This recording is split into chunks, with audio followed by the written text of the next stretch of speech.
You found it. Your home for the best content on your favorite team, the Fighting Tigers of LSU. Do us a favor, subscribe to the channel, leave your comments below, and be sure to smash that like button.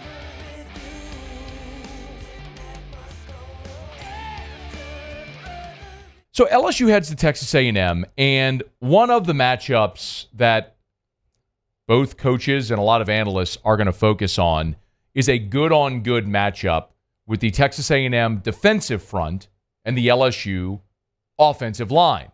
Stop me if you've heard this before.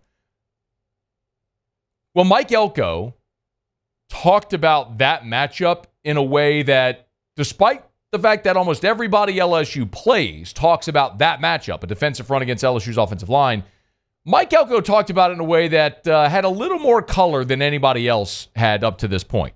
I think it's a great matchup. I kind of joked with our guys this morning. I said, there's $10 million cash on the line this weekend. Someone's going to go get it. So if you want it, it's yours.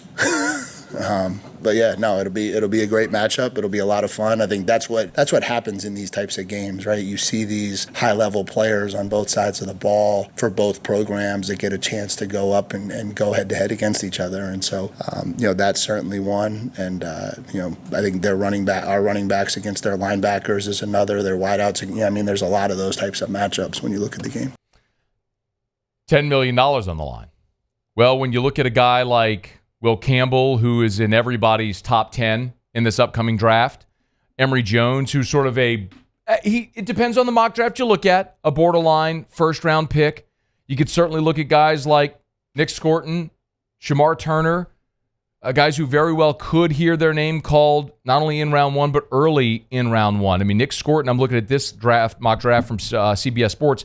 They have Scorton as the 13th overall pick. They have Will Campbell going to the Jets with the 5th overall pick. So, yeah, you got a lot on the line with some elite offensive linemen and defensive linemen as well. It's a matchup that Brian Kelly also talked about when he was asked about today on the SC Coaches teleconference about what he's seen from that Texas A&M defense, not just on the defensive line, but at all levels. I think defensively, it starts with their defensive line, athletic, play hard. And on the defensive side of the ball in particular, it's easy for me after being in it this long to know when you see a team that plays with an extra heartbeat, how they run to the ball, how they play with great enthusiasm, how they leverage the ball and tackle, the physicality, and that's in place.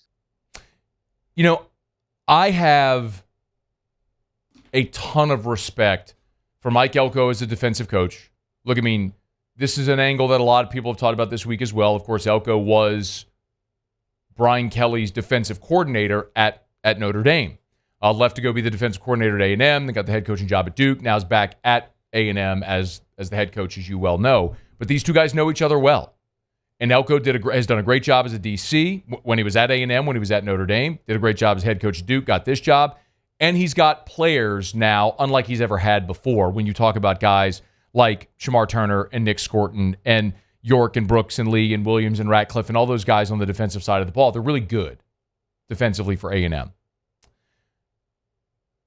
But you got to forgive me, y'all. I just feel like I've heard this before. And I'm going to tell you today the same thing I said before LSU played Ole Miss. We have heard over and over and over, almost every game LSU plays. It was the same thing against Southern Cal. Man, it's good on good matchup. Got to block those great ends, that mean defensive front, really good defensive front seven. And then LSU goes out and through 7 games, they've allowed 2 sacks. Yeah, they can get got. There's no doubt. Landon Jackson came close to getting a sack on Saturday, beat Will Campbell. Nuss had just gotten rid of the ball, then got walloped. The only team to get a sack against LSU was South Carolina. They got 2.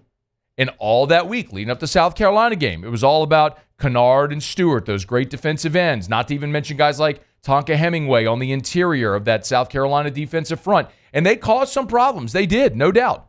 And LSU still scored 38 on them. So, forgive me, but I've heard this. I've seen this movie. Ole Miss coming into Baton Rouge. Remember, Ole Miss, when they came to Baton Rouge, led the country in sacks, led the country in TFLs. It's Perkins, it's Uman Mielen, it's Walter Nolan, it's Pegues, it's all those guys. Chris Paul, it's all those guys in that defensive front seven. They create so many problems for offensive fronts.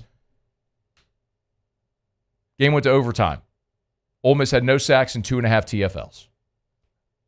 I mean, and that was an LSU team that really struggled to run the ball. Last week against Arkansas, look out for Landon Jackson. He's in a lot of first-round mock drafts. Arkansas, no sacks, 1 TFL. And LSU ran 81 plays. No sacks, 1 TFL.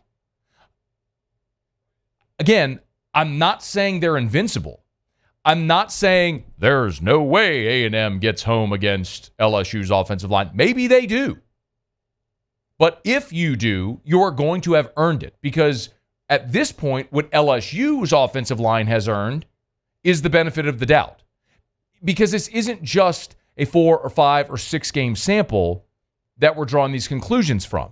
We have seen this now from these guys collectively for 3 years. I mean, Will Campbell and Garrett Dellinger played next to each other for 3 years now. Miles Frazier and Emory Jones have played next to each other for 3 years now. DJ Chester, yes, he has been your lowest graded offensive lineman this season, and he has been a liability with snap infractions and false starts and giving up, bull rushes because he's a tall guy, and sometimes those big zero technique nose get under his pads and push him back. Yes, he's a young player that has a ways to go, but he's also flanked by 2 4-year starters that make up for a lot of what he lacks. And still, through 7 games, 2 sacks. They're judged by such an incredibly high standard. So maybe A&M is the team that gives LSU all kinds of hell. Maybe they sack Nuss 5 times in this game. Maybe they do. Crazy atmosphere, 108,000 people going nuts. The milkmen doing their whoops and swaying and yeehaws and everything. Maybe they're the one that does it. But if they do, they're an outlier. I look at them. The leading tackler is York, who's a linebacker. Brooks, Lee, both defensive backs. Williams, a linebacker. Ratcliffe, a DB. Their defensive line aren't the ones that stuff the stat sheet.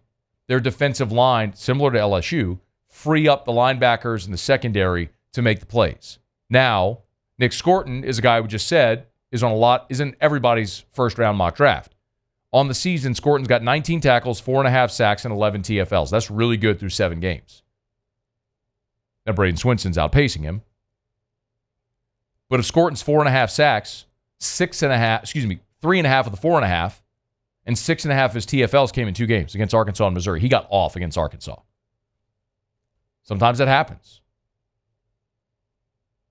This is just a different challenge with what you're going to be facing with LSU.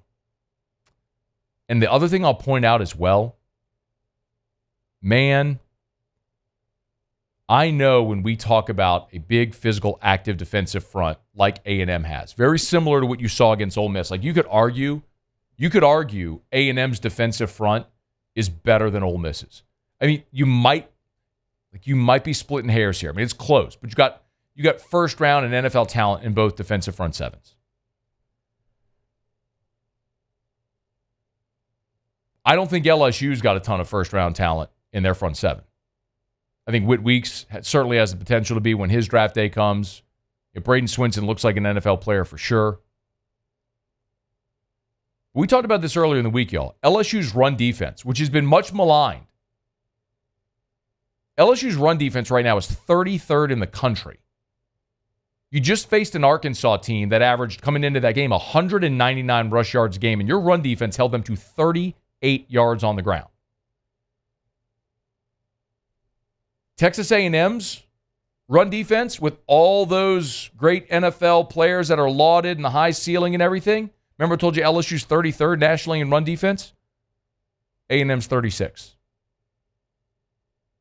Sometimes perception don't meet reality. LSU's run defense this year has performed better than Texas A&M's. By a hair, but better. You wouldn't perceive it that way. But Josh Williams met with reporters on Tuesday night, and he gave all the credit to that A&M run defense because they are really, really good. Listen. We're looking at their D lineman, which is really stout, really large defensive lineman, can two-gap, play upfield. Linebackers are very smart players, great size, and they run sideline to sideline, so it should be a battle. We're focusing on all our run schemes, really going over our run blocks and understanding what we're trying to get out of the play design. So we're focused, so we're ready. They're really good. Respect to Texas A&M. Mike Elko, great coach. They have really good players. They're very good. I've also seen other really good defensive coaches with really good players and really good scheme not get home against this LSU offensive line. So it's good on good. Mike Elko said, there's $10 million on the line. Somebody go get it. Like, if you're just looking at history, I'd bet the guys in purple and gold fared just fine in this game. See. Hey, thanks so much for watching. Please leave your comments. I love to interact. And be sure to hit the red subscribe button below.